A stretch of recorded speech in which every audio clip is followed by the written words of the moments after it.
Hey, юу яцхан үзэгчтэй News in the House энэ удаагийн бичлэгээр уулзж байгаадаа та бүхэндээ маш их баяртай байна. Тэгэхээр Монголын попын хамгийн сонирхолтой 7 хоногийн базаанда тавтай морил олон юм яриад яхав шууд эхний сэдвтэ орцгоё. Эхний сэдв бол Монголын зах зээлийн өнгөрсөн 7 хоногийн хамгийн том шоу болох Гинжин болон Mrs. M-ийн тоглолттой холбогдож байна. За энэ мөч тоглолтын дээр бол стадионы дүүргэлт бол 70-аас 80% байсан. За тоглолтын өмнөх өдөр буюу 8 сарын 16-нд бороо маш их хэмжээгээр орсон. За тэгээд бас тоглолт болох өдөр буюу 8 сарын 17-нд өглөөнөөс хойш өдөр үргэлжлүүлэхэд маш их бороо орсон. Гэхдээ яг хөгжим дуурахаас 1 цагийн өмнө буюу 17 цаг гээл ерөөхдөө бол бороо зогссон. За мэдээж тоглолт бол хипхоп тоглолт учраас хамгийн эхний сетийг бол бэлэг бол хипхоп сет тавьсан 1 цаг 30 минутын. За төв цэнгэлт хүрээлэн хаалгаа нээгээд за 1 цаг 30 минутын сет тавьж байхад хүмүүс бол ерөөхдөө гайгүй ороод ирсэн. Тэгээд хамгийн эхний одоо дуусан хүн бол рэпер Ахуна байсан байгаа. За Ахуна тоглолтыг нээсэн бол тоглолтын ерөнхий хоёр хөтлөгчөөр одоо UB Comedy Club-ийн одоо Бата болон Баяранаар ажилласан байгаа. Ерөнхийдөө хөтлөлт бол тунд ажгүй гоё фаны байсан. За тоглолтын тайз болоод ерөнхий лед болон гэрэл. За тэгээд мөн энэ тоглолтын одоо тайзан дээр тавьсан байгаа самбар тийм Лас Вегас стилийн самбар гэдэг ерөнхийдөө бол маш сүүлийн үеийн шийдэлтэй маш гоё орчин үеийн гоё тайз байсан өнгөлөг. За мэдээж том шоунууд дээр бол орох гарах хаалга тийм тоглолтын ерөнхий зохион байгуулалт болоод тоглолтын дууралтууд бол маш чухал байдаг. За энэ бүхэн дээр бол ерөнхийдөө бол ямар ч асуудалгүй байсан гэж бодож байгаа. За тоглолтын ерөнхий найруулагч бол Ski Entertainment-ийн Анар гэдэг хүн ажилласан байгаа. За энэ мөч тоглолтын дууралт бол ерөнхийдөө тунд ажгүй байсан гэж бодож байгаа. Гэхдээ нэг дууралтан дээр бол сул тал нь бол бүр араараад нэг жоохон сулч гэдэг юм уу те ерөнхийдөө нэг тиймэрхүү зүйл бол ажиглагдсан гэсэн. Гэхдээ тэр спикерыг бол ингээд бүр чангалчингууд ингээд царихч гэдэг юм уу те тиймэрхүү асуудлууд байсан учраас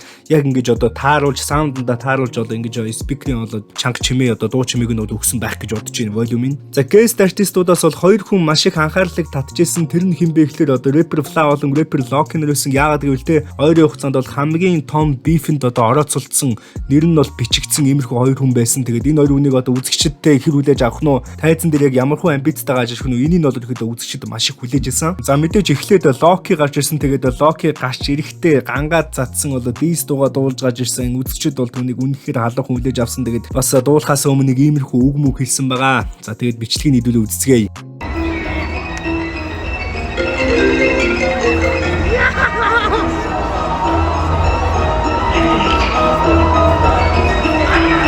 Maximum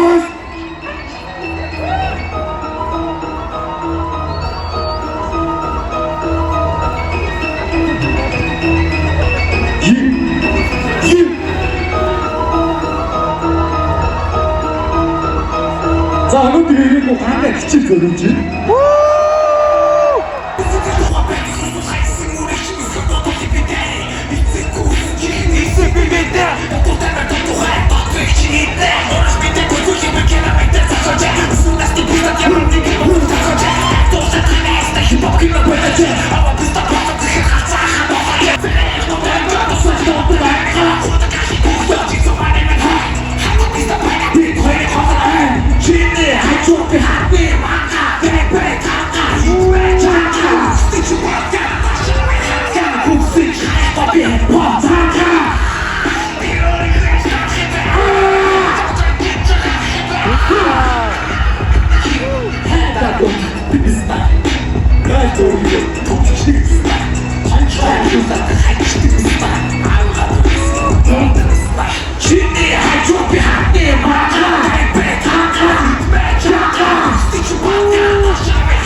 Гинжин маань хоёр ингээд асуудалтай байсан л да та хэд мэдчихэж байгаа.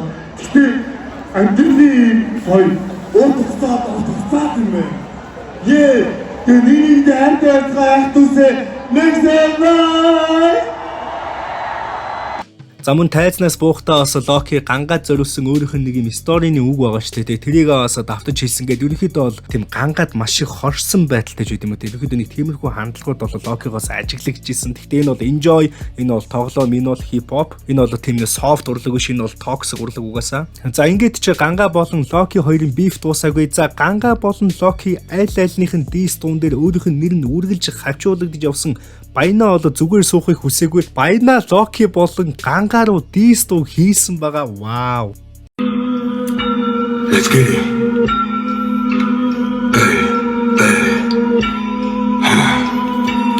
Bad, bad, bad, Байна мэдээж ярины сэдв байна мэдээж өрөөний өндөр байна мэдээж дисийн голд байнаагүй бол кэрээгүй хоёроо байна бистан харин дундаж хайна бистан хайрлах тухтай чам байна бистан байна хоёрны бистан lucky канга вингэн дээр хоёрны бодож шатсан гэрүүдээ бодож шингээгээ шага ортодоо яг хэрэг чүтэн хүртэ бодож шага. За Баянагийн хувьд бол одоогийн байдлаар энэ дистуга бүтэн цацаагүй байгаа өөрийнхөө Instagram-ийн broadcast channel дээр бол цацсан байна. За Баянагийн хувьд бол та бүхэн мэдж байгаа да сүүлийн үед бол цаачин нэлээд drill хийдэг болсон. Тэгээд энэ дист дуун ч гэсэн хоёр хүний хийсэн дист дуун ч гэсэн бол drill дуугааг бол сонсож байгаа бох. За энэ дист ч гэсэн нэлээд эвгүй байх магадлалтай яг хизээ цаачин энэ дист дугаа цацах гэдэг нь тийм маш том анхаарлыг бол татчихээн. За энэ дистээс харахад бол ерөөхдөө мэдээж гангааг дист хийсэн байна. За Tekker Gang Bay хамтлаг бол ингэж таарсан уу, бутарсан уу, хоорондоо beef хийсэн үү те. Одоо угаасаа мэдээж дотоод бифтэй байгаа нь бол хэн болгонд ил байна. За тэгээд цаашдаа энэ дистүү цацагдах уу, баянаа болон гангаа нар хоорондоо ахиж дуу хийх үү гэдэл ерөнхийдөө бол маш сонирхолтой анхаарлыг бол татчихна. Тэгээд Loki бас яах нь гэдэг бол анхаарлыг бол маш их татчихин. За тэгээд анхаарлыг бүр нэг татсан зүйл нь баянаа ягаад дис хийсэн бэ? За энэ биф одоогийн байдлаар нэг иймэрхүү байгаа. Эргээд энэ мөч тоглолт руу орцгоё. За мэдээж дараагийн онцлогхон бол Axman байсан. Axman-ийн хувьд бол өвөр Монгол рэпээс одоо анх удаага ингэж Монголын попын хамгийн том шоунд оролцож байгаа рэпер болсон. Тэгээд Axman-ийн хувьд бол 50-50-ыг дуулаад үзэгчдийг бол ерөнхийдөө нэлээд байлдан дагуулсан шүү. Бас тоглолтын уур амьсгалыг бас тунд ажиг болгосон 50-50 дуун дээр.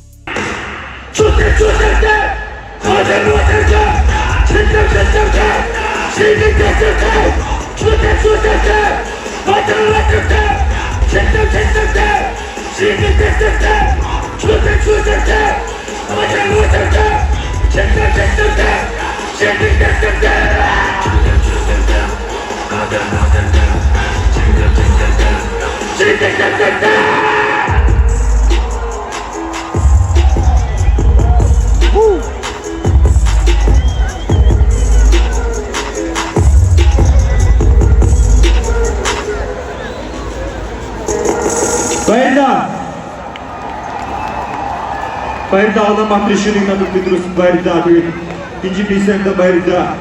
Шаарту мажи хасо, шаарту мажи. Садо шаарту мажи, уса. Шаарту мажи орна. Окей, баярлалаа. Инженерсэнд тоолгоодна. Баярлалаа гараад тохиолж таартай. За мөн тэгээд үүний дараа бол Rapper Flag-ос тайзан дээр гарч ирэхэд үзэгчид бас тун дайжгүй хүлээж авсан. Өнөөдөр бол уур амьсгал тун дайжгүй байсан шүү. За энэ тоглолтын хамгийн гол дүр болох Гинжин M2 тайзан дээр гарч ирэхдээ бол Rolls Royce-тай гарч ирсэн. Тэгээд энэ бас тайзан дээр машин гаргасан Монголын хамгийн анхны тохиолдол болчлоо гэж би бол хараад байгаа штэ. За тэгээд би нэг улаан цай магтах гээд байгаа юм биш. Ер нь бол гэхдээ тэр Гинжин M2-ыг тайзан дээр гараад ирсэн байх тэр бүжигчд тэр тайзны өнгө тэр ледүүдийн өнгө за мань өрөөний өөрсдийнх нь стайл, имиж за энэ бүхэн бол үнэхээр гоё өнгөлөг байсан.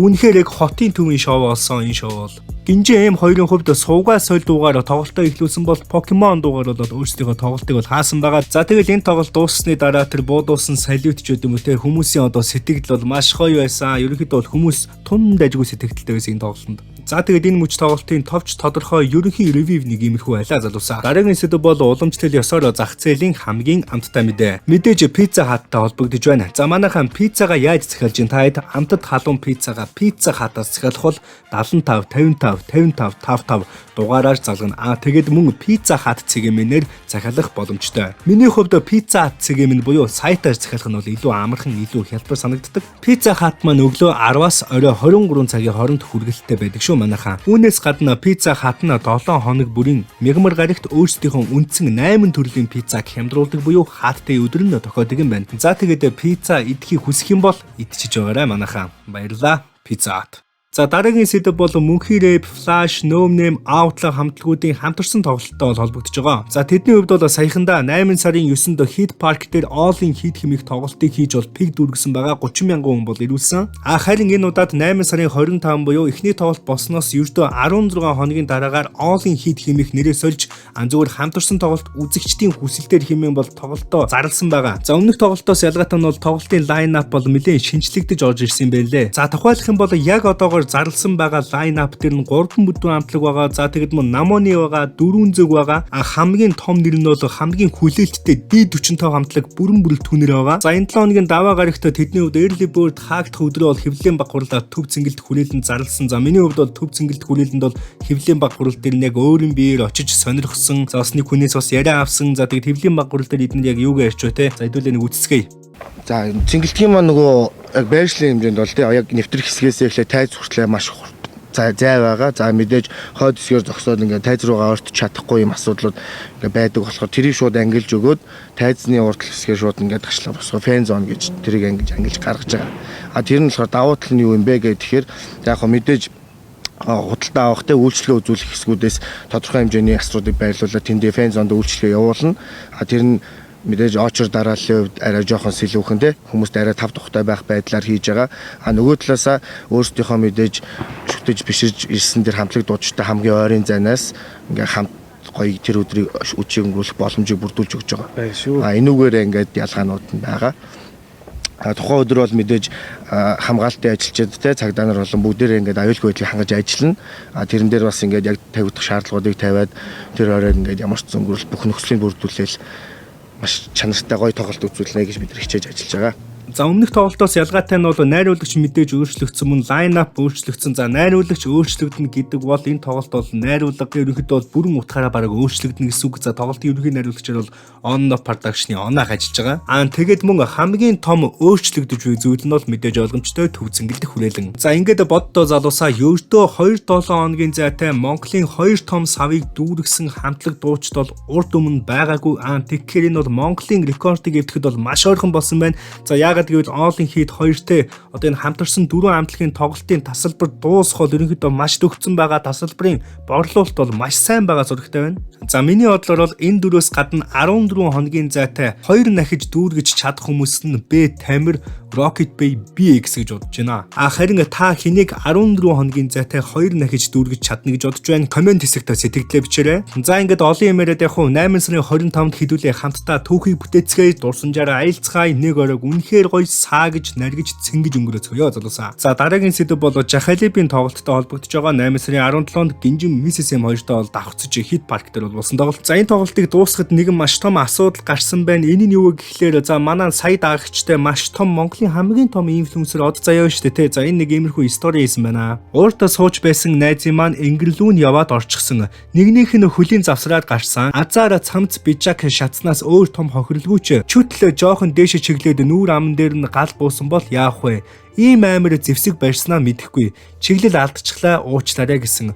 Үнэхээр хариуцлагагүй аимшигтай санагдсан. Ер нь энэ салют малюта цэгцэлж мэрэгжлийн компани хүмүүсээр хол зайд бодуулах хэрэгтэй штэ. Ахаад ч наашаа чиглэсэн хэд цул утаа үнээр.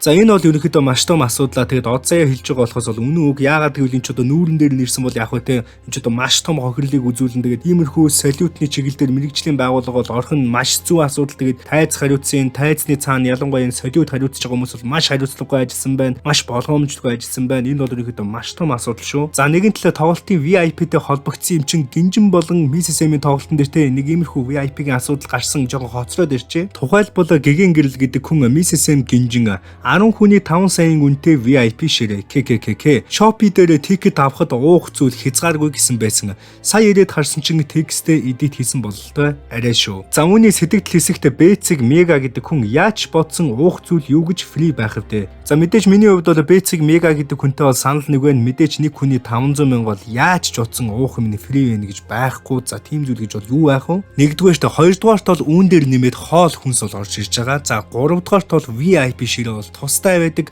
Тусад нь ингэж тайзыг засдаг, тусад нь ингэж дээрээс нь борооны дээвэр хамгаалт хийдэг, тусад нь ингэж лед байрлуулдаг, тусад нь очиргүй ор хаалгаар оруулдаг, за тусад нь бол нойлыг барьж өгдөг, бүх зүйлийг бол тусад нь байлгадаг тайз засахад бас хэдэн төгрөгөлөө та бүхэн бас үүнийг бодох хэрэгтэй. За үүн дээр нэмээд энэ асуудал бол гинжин Mrs. Emoji-той чамаа авахгүй, зохион байгуулагчтай чамаа авахгүй, зохион байгуулагчдын зүгээс үн тохироод VIP-га хувь хүмүүст бол ингэ зарчдаг байгаа байгууллагт ч юм уу. За энэ олон мянган хүний тоглолтын дээр энэ үйлчлэгийг аваад за тусдаа ингэж 500 мянган төгрөгөөр байрлана гэдэг бол за миний бодлоор бол яг л үндэ таарсан гэж бодож байна. За яг энэ зүйл дээр бол Mrs. M өөрөө Instagram дээр бол тайлбарыг хийсэн байгаа. За VIP-д ахиж мэдээлэл хийхгүй энэ асуултанд ингээд цэг тавьж гин. Энэ хүний хэлснээр нэмээд хэлэхэд VIP хэсэг хов хоосон талбай байдаг шүү. Нэмэлтээр жижиг тайз засдаг. Одоо үнийн дүнг яриад явах те арайчтэй те бас бид нар энэ удаад хүмүүсээ илүү хөгжимтэйгөө ойр байлгах үүднээс тусдаа хөгжим болон дэлгэц байршуулсан байгаа. Юм үзэж сонсох гэж иж байгаа хүмүүс гэж зөв ойлгосон уу? Бас мөнгө ийдсэн гээд байгаа хүмүүс тандаж хэлэхэд энэ тоглолтоос ашиг огт олохгүй. Бүх юм зардлаа хаагаад дуусаж байгаа. Битгий санаа зовоорой. Бид нар ерөөсөө ашиг хийгээд хүмүүсийн мөнгө ийдсэн юм байхгүй шүү. Цэг амралтын өдрөө сайхан өнгөрүүлээрээ битгий явхан хэрүүлхийж өөртөө зовлон дуудчихъя guys. Бүгдд нь хайртай шүү. За ерөнхийдөө нэг иймэрхүү мэдээллийг бол хийсэн байгаа. За тэгээд VIP руу 500 мянгаар орчоод бүх уух юм үнгүй хязгааргүй гэдсэн яасан бэ? За нэг иймэрхүү асуулт тавьж байгаа хүмүүст бол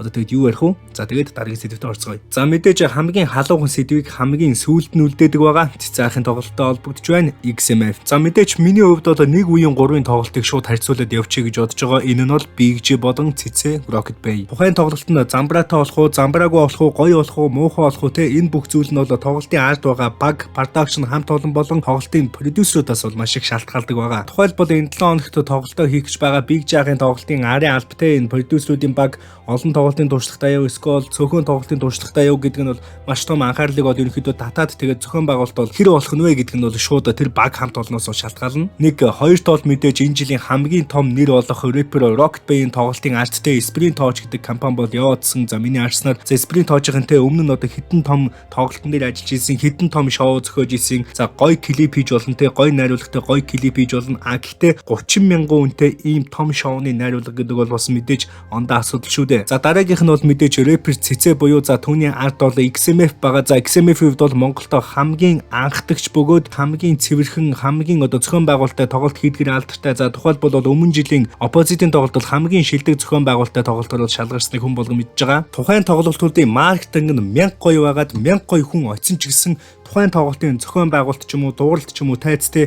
За энэ бүх нь хог бол үнэхээр ингээд тоглолт бол тэр чигтээ бол ундаг та бүхэн бол тэрийг мэдж байгаа. Өмнөх олон жилүүдийн тоглолтын туршлагаар. За нэг үе бодвол стадионд монголчууд маш их хэмжээний шоу хийдэг болсон байна. Тэр болгоныг үздэг болсон байна. А мэдээж энэ бүхнийгээ дагаад бол чанартай тоглолт, чанартай зүйл гэдэг бол мэдээж ялгарх ёстой өрсөл дунд. За бараг л үеийнгийн 3 рэперийн тоглолтыг бол харьцуулж ярих нь надад бол маш утга учиртай санагдж байна. Тэгээд Big G, Rocket Bay цэцээ те. За энэ гурыг одоо уучлаарай морь гэж авч хэлцэх юм бол энэ гурийн уяач нь хинбэ гэдэг дээр бол бүх зүйл бол явах ёстой. За мэдээж рэпер цэцэгийн уяачаар XMF болон одоо инх чаргалан бол байгаа. За мэдээж инх чаргалангийн хувьд бол 2016-17 оноос ахуулжтэй XMF-ийг бол зохиосон Монголдо анхдагчаар тийм учраас Монголд бол баг хамгийн олон тоглолтын одоо туршлагатай продюсер гэж бол хэлэхэд хэлсдэхгүй. За тийм учраас тоглолтын арт production баг продюсер за тэгээд мөн зохион байгуулалт бол XMF бол хамаагүй илүү болох нь бол ойлгомжтой байх гэж миний бодлоор бол бодож байна. Цэцэ versus бэлгээ тоглолтын тасалбарыг та бүхэн box office цэгийн болон Shopee цэгийн бол худалдаж авах боломжтой. За энгийн тикетийн үн бол 69 мянга гэж байгаа. За 5 найзын тасалбар, багц тасалбар бол 200 мянга төгрөг гэж байгаа. За VIP тасалбар бол нэг хүний 550 мянга гэж байгаа. За надад бол би өмнө нь хэлсэнчлэн 5 найзын 200 мянга төгрөгийн тикет бол маш гоё одоо үеийн хатан айгүй дажгүй санагдаж байгаа. А харин 5-аас доош найзуудаараа бол 69 мянга төгрөгөөр нэг тикетийг нь худалдаж авах боломжтой. За ингээд халдсан толгой 2 соёо зүүн булчин дээрх гоёо 9 сарын 7-нд рэпер Цэцэтэй төв цэнгэлт хүрээлэнд хамтдаа сагцгаая. Миний нудагийн бичлэг өгөн өндөрлөж байна. Subscribe дарахаа бүү мартаарай. Сакаут баяртай үзэгчтэй.